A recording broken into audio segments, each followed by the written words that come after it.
Brasil reforçou a posição do país contra a guerra na Ucrânia durante a sessão extraordinária da Assembleia Geral das Nações Unidas, da ONU, nesta segunda-feira, dia 28, em Nova York.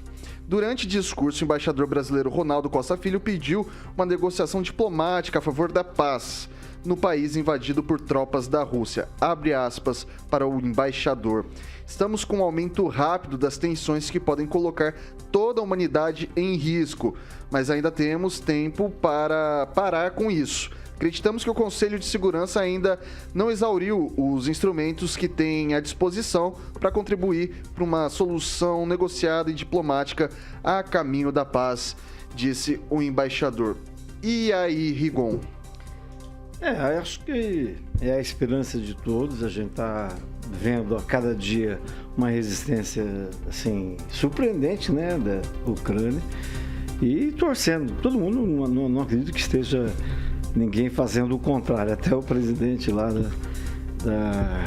da Ucrânia. A gente só tem que aguardar, porque eu acho que não tem muito o que fazer. Toda a humanidade hoje já se mobilizou, manifestou apoio a favor do país invadido. É aguardar agora as pessoas de bom senso tomarem as devidas providências. E me parece que elas já estão surtindo efeito. E aí, Celestino?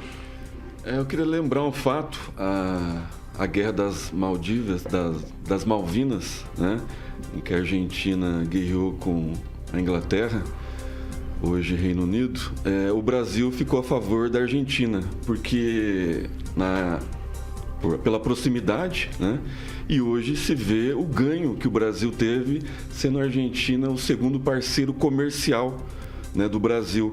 Então, assim, a neutralidade do presidente Bolsonaro é escancarada, né, porque a Rússia, né, dependemos dos insumos da Rússia, 26% do PIB, né, correspondente do agronegócio, que não parou durante a pandemia, como os caminhoneiros não pararam, né? Então, assim, gerou 26% do PIB, né? Então, a gente é muito dependente ainda da Rússia. Essa neutralidade do presidente é mais nesse sentido, e mesmo porque a Ucrânia, né, fala, na sua maior parte, fala russo, né? Então eles têm que se entenderem entre eles lá, e era só uma questão pontual, né? Uma questão fácil de ser resolvida, e o presidente da Ucrânia, por forças maiores, está protelando, né?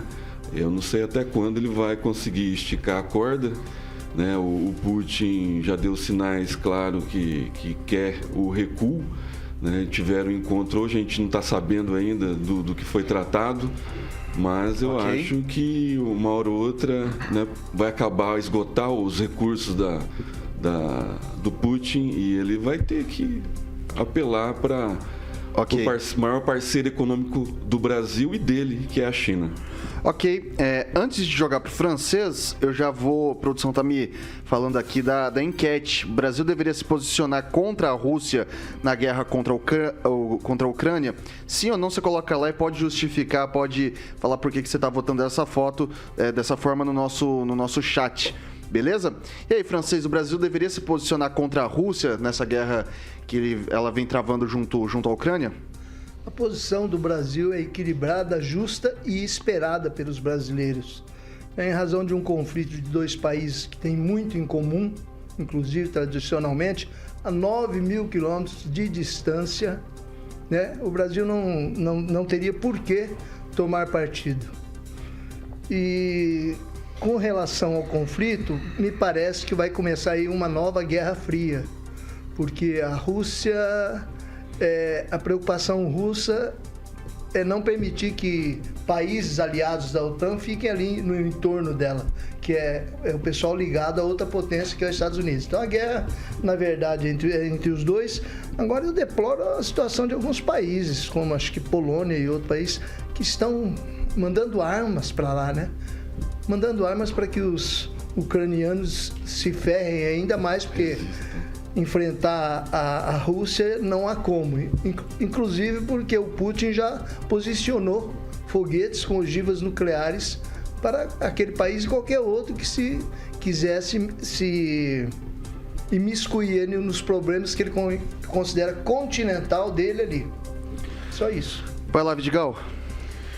Bom, eu acho que já com alguns dias de guerra, né, as pessoas já estão começando a entender um pouco melhor a questão do conflito. Mas com respeito às razões, os motivos do conflito, né? Mas com respeito à sua pergunta, Vitor, eu queria trazer uma coisa para a discussão. É o seguinte, a posição oficial do Brasil na OTAN é de ser contra a invasão pela Rússia. Essa é a posição oficial do governo. Ponto. Então votou junto com os Estados Unidos, inclusive. O que acontece? Acontece que o presidente, e aí eu acho que é interessante destacar isso, né? Sabe-se, imagina-se por quais os motivos, então qual que é a posição que ele faz do discurso para dentro do país? Não, nós somos neutros. Quando, na verdade, a posição do país é a posição que o representante do Brasil votou na Assembleia. É a favor das sanções e contra o que a Alemanha fez. Esse é um fato. Mas o presidente, o que faz? Não, nós somos neutros. Então, na verdade, penso que ele não tem coragem de assumir publicamente e falar que o país é contra essa invasão. Eu tenho entendimento diferente. Perfeito. Ok. Outra coisa que chama atenção também... Para concluir. Só para concluir, ontem, né, o presidente declarou numa entrevista que tinha falado com o Putin ao telefone e foi desmentido hoje. Não. Aí você deu uma ideia. Aí não. Aí você deu uma ideia, Paulo, do que essas pessoas estão defendendo. Ele não falou e não foi, foi desmentido para quem? Só para me por quem explicar falou? sobre o que eu falei, eu acho que o Brasil declarou, de certa forma, neutralidade e se declarou contra atos belicosos, contra o estímulo à guerra ou qualquer tipo desse de armado, até porque o Brasil tem responsabilidade junto a muitos brasileiros aqui, tipo 500 mil descendentes de ucranianos e 1.800.000 descendentes de russos que habitam o nosso país. Ok. São todos irmãos. Vou passar para o professor Itamar. Professor, o Brasil está estando no Conselho de Segurança agora, isso traz algum tipo de responsabilidade diferente para falar assim, vou me manter neutro ou vou me colocar a favor de um ou de outro país? Isso pesa na questão da diplomacia brasileira? Olha, Vitor, com respeito à posição do Brasil na ONU, ela foi correta. Ela condenou a invasão e, por enquanto, não aprovou o boicote econômico à Rússia, por uma questão óbvia.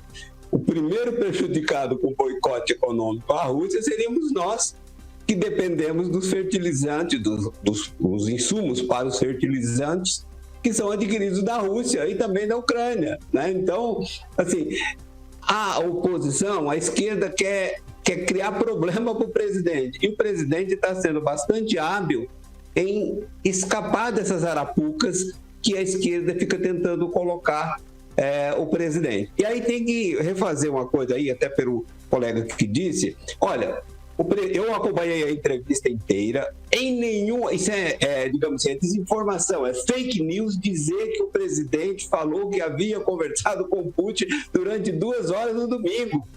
Ele nem tinha tempo hábil para isso, e muito menos o presidente Putin teria tempo para falar com um parceiro comercial, mas que belicamente insignificante como o Brasil.